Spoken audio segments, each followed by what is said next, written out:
The artifact got a mini refresh with the beginning of Act 2, including serious buffs to solar snipers specifically. So today we're looking at 3 legendary snipers that are going to crank out damage with the new artifact mods. Obviously there are excellent solar snipers as well, like Still Hunt and Whisper of the Worm, but I wanted to focus on legendary snipers today. Sometimes you want an exotic heavy or a kinetic, and it's nice to just have options. We'll also take a look at the best way to get these snipers as well, and if I leave your favorite sniper off the list, it's not personal, I swear. I will have honorable mentions at the end, so maybe it'll still make the cut. Before we even talk about sniper rifles, we gotta look at the fancy new artifact perks that we'll be taking advantage of. Kind of the whole point of the video, so it might be a good idea to do. First trait is anti-barrier sniper. You can deal with barrier champs now, which is great. Many of us are probably still using Still Hunt anyways, and this is a really helpful tool to have in the bag. It just makes your loadout a little bit easier to maneuver. Additionally, snipers are now overcharged with anti-barrier mod, so that's just another 25% damage, which is pretty huge. On top of that, we've got incendiary sniper rounds, so precision sniper hits cause scorching to the target, which is the whole reason we're focusing on solar sniper rifles today. Of course, if you shoot the target enough times, those scorch stacks build and result in an ignition, which leads right into solar fulmination. Solar fulmination now grants more damage to ignitions, and those ignitions have a larger blast radius. Great mod all on its own, gonna be awesome for consecration titans out there, but as you can see, it's gonna directly synergize with our scorching snipers. Tacking on ignitions to repeated sniper crits, scorch burn, it's gonna add even more DPS, just fantastic. Lastly, there's Sniper's Meditation in the 5th column, which grants stacking damage, reload, and stability for just hitting shots. Kind of ridiculous that we get all of these solar mods together, and now on top of that, we get one that just gives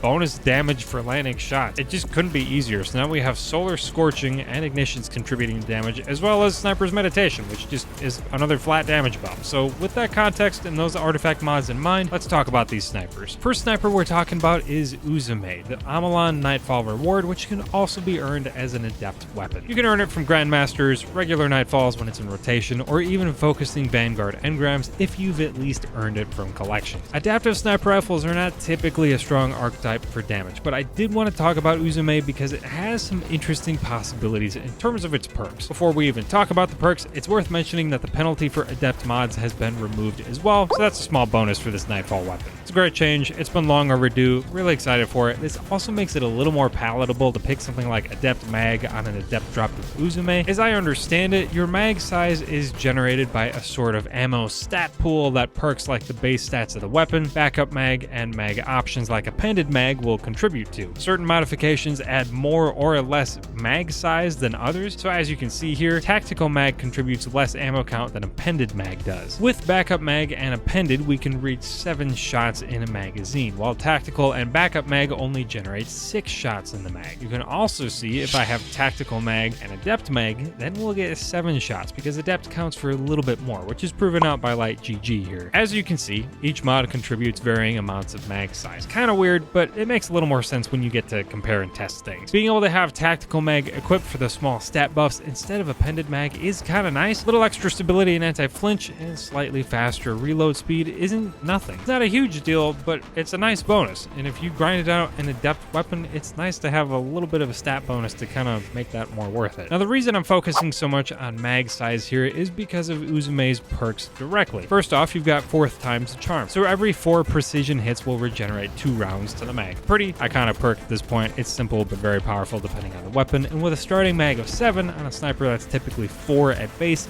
that's not too bad. You'll be able to fire off 11 shots before reloading, and 4 of those shots are going to be generated just out of thin air. Not going to be burning through ammo or reserves to get that. So that's pretty awesome. Just some good ammo efficiency there. Great for Nightfalls and that kind of stuff where you're just trying to spread out your ammo a little bit. Then of course there's the 2nd column with Precision Instrument and Vorpal Weapon if you want flat damage buffs. Vorpal is an easy 15% extra damage right out of the gate, and Precision Instrument is going to scale all the way up to 25% once you reach 6 stacks, which is probably the better play with something like 4th times the charm. Now that said, there's also Deconstruct in that 2nd column as well, which is going to return some ammunition from your reserves as you land hits on target. So with the effects of 4th times the charm and Deconstruct, you could lay on the trigger for a long time. 4th times guarantees 11 shots at least, and it just depends on how many times Deconstruct procs in that time as well. These 2 perks in conjunction would allow you to empty a lot of your reserve before having to reload, and that interaction is kind of perfect with all the extra damage and ignition ignitions we'll be dealing with our solar snipers this season. Like I said, still hunt is obviously going to be the premier option for optimal DPS, but if hunters need to use a different exotic to stay alive, or you need your exotic to help with ad clear, I think you'd still be able to deal good damage with a decent heavy and a good legendary solar sniper rifle. Yuzume, while not in a great archetype for sniper damage overall, is going to be able to output pretty consistently with the perk combos we just talked about. Now, speaking of archetypes, let's talk about Aikilos, which falls in the right archetype. Aikilos is a solar rapid-fire sniper rifle that can now be found from the exotic mission Seraph Shield. I believe doing a legend or expert run, whatever it's called these days, basically guarantees a red border, but I'm not too sure. It's kind of been a while. Aikilos also features 4th times the charm in the first column, which is probably the most efficient ammo option. Otherwise, there's also overflow as well, which can overflow the mag even more when enhanced, which is easy to do since this is a craftable weapon, so that's a pretty decent trait there as well. For damage in the second column, your best option is probably Focused Fury for a consistent 20% damage buff lasting for a lengthy 11 seconds. It's just the right balance of duration, damage, and ease of use. Focused Fury doesn't account the mag size with 4th times the charm, so all you have to do is land 4 of your shots. And I do understand high impact reserves is also in the second column there, and while both perks only proc at the bottom half of the mag, Focused Fury is going to be 20% immediately instead of that scaling that a high impact reserve does, and then Focused Fury is going to persist through reloads as well, so that's going to be proccing at the top of your mag once you've reloaded. So overall, I think that's the much better option. I think Aikilos is going to perform really well for the rest of the episode, especially with the new artifact traits, particularly because it's a rapid fire. You'll be able to build those stacks of Sniper's Meditation much more quickly on a rapid fire than something like an aggressive. Of course, as you go, you'll be dealing increased damage with ignitions and scorching and all that stuff we talked about. I was never a huge fan of Aikilos before because it just kind of kicked a lot, and I feel like I couldn't really land my crits consistently. It's kind of hard to control, but one thing that should definitely help is that PvE flinch for sniper rifles was smacked down by 50%. So you'll be receiving a lot less flinch, which should definitely help a lot when you've got ads cooking you during DPS phase. Now for the last sniper on the list, I'm kind of contradicting what I just said about Aikilos. High rate of fire is going to benefit from Sniper's Meditation more quickly and probably result in higher overall DPS as they generally do anyways. So why in the world am I about to recommend searching your vault for the slowest firing archetype of sniper rifle? Well, Last Foray is a random world drop with a pretty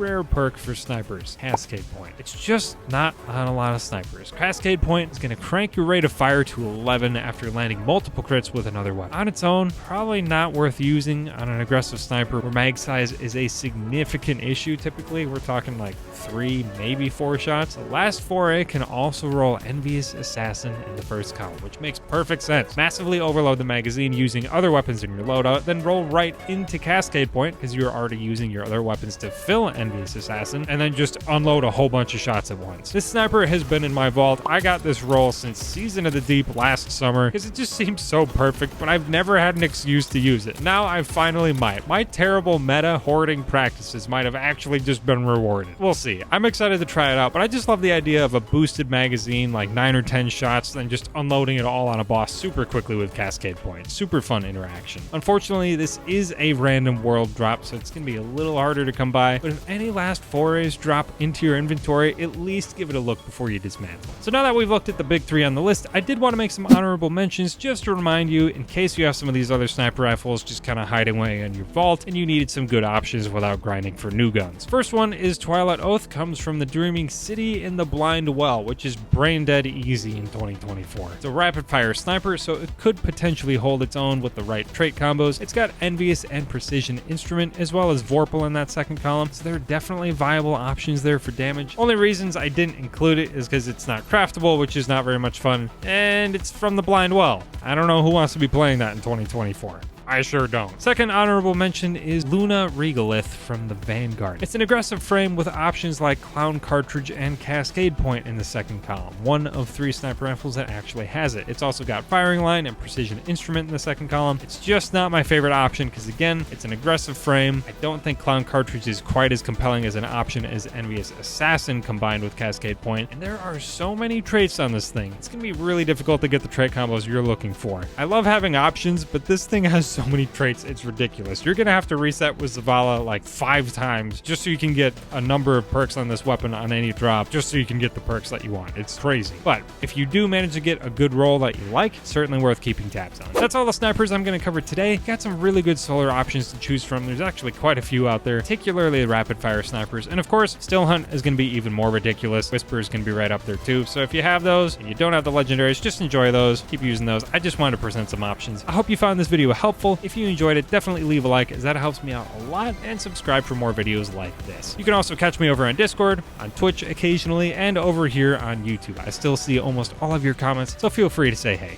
As always, thanks for watching. Catch you guys next time.